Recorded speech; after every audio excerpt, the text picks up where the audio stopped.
Olá, Pax Boni. Eu sou Arcângela Victoria Vieira Chagas e este é o primeiro vídeo do meu canal Teologando com Amor. É um canal repleto de coisas legais sobre teologia, que são coisas ensinadas pela Igreja Católica.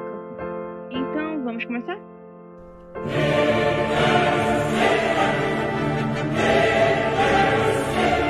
O tema de hoje é a Igreja e a Política, que é um tema que divide muita gente. A Igreja Católica, como sabemos, tem opinião pra tudo. Tipo, tudo mesmo. Tudo que você tiver dúvida, você pode procurar nos documentos da Igreja ou no Catecismo da Igreja Católica, que é uma das bases da nossa fé. E não seria diferente com a política, um dos temas que mais vira discussão entre nossos irmãos. É realmente algo triste ver esse tipo de situação. Mas qual a opinião exata dela sobre esse tema? Vamos ver? Podemos citar o parágrafo 2246 do Catecismo da Igreja Católica, uma das bases importantes para qualquer católico de bem tirar suas dúvidas. Vejamos o que diz. Faz parte da missão da Igreja emitir juízo moral, também sobre as realidades que dizem respeito à ordem política, quando exijam os direitos fundamentais das pessoas ou a salvação das almas, empregando todos os recursos, e somente estes, que estão de acordo com o Evangelho com o bem de todos, conforme a diversidade dos tempos e situações. Pois bem, é realmente uma questão um tanto interessante de se falar. A política é algo importante em nossa sociedade, algo essencial. Porém, não deve causar divisão. Uma igreja não deve ser dividida, e sim unida. E, amados irmãos, não devemos aceitar atitudes que contrariam nossa fé e até mesmo a ofendem. É muito triste de ver políticos que se dizem a favor da família, a favor da pátria, mas ofendem o cristianismo e ofendem até mesmo a Deus. E eu acho que os cristãos não deveriam apoiar pessoas desse tipo. Mas não estou aqui para levantar a bandeira. Enfim, podemos citar o caso de um santo que era político, mas não se deixou guiar apenas pelo dever, mas também pela razão, pois antes dos homens devemos ser fiéis sobretudo ao nosso Pai. Este homem trata-se de São Thomas More, um importante santo da Inglaterra. Ele nasceu no ano de 1478 e era conhecido principalmente pelo seu bom humor e sua mente brilhante.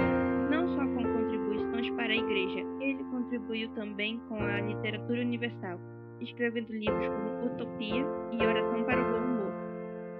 Na época dele, também a política era importante, mas no caso era a monarquia.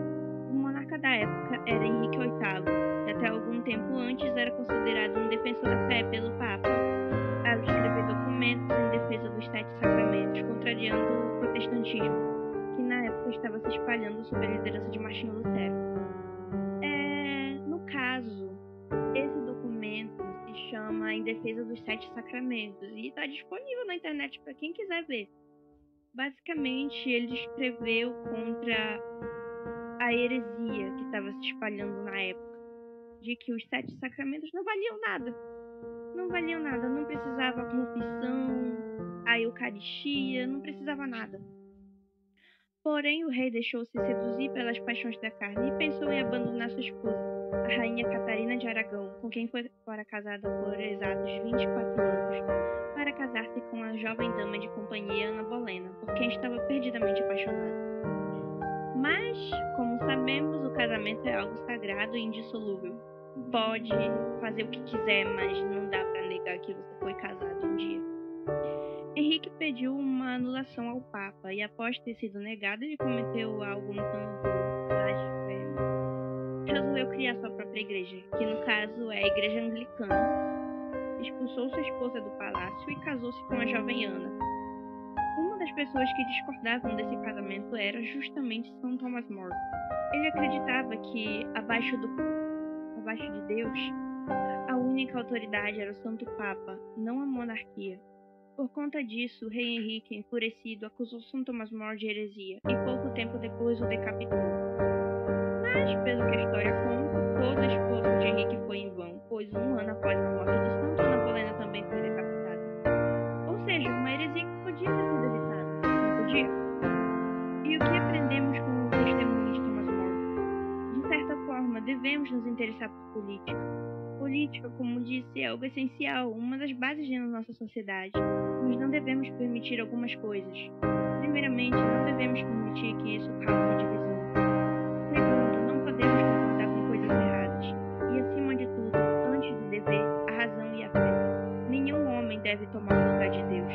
Pode ser presidente, rei, imperador, qualquer coisa que for. Ninguém toma o lugar de Deus em nossas vidas. E é isso por hoje. Espero que tenham gostado e Pax et Bonum.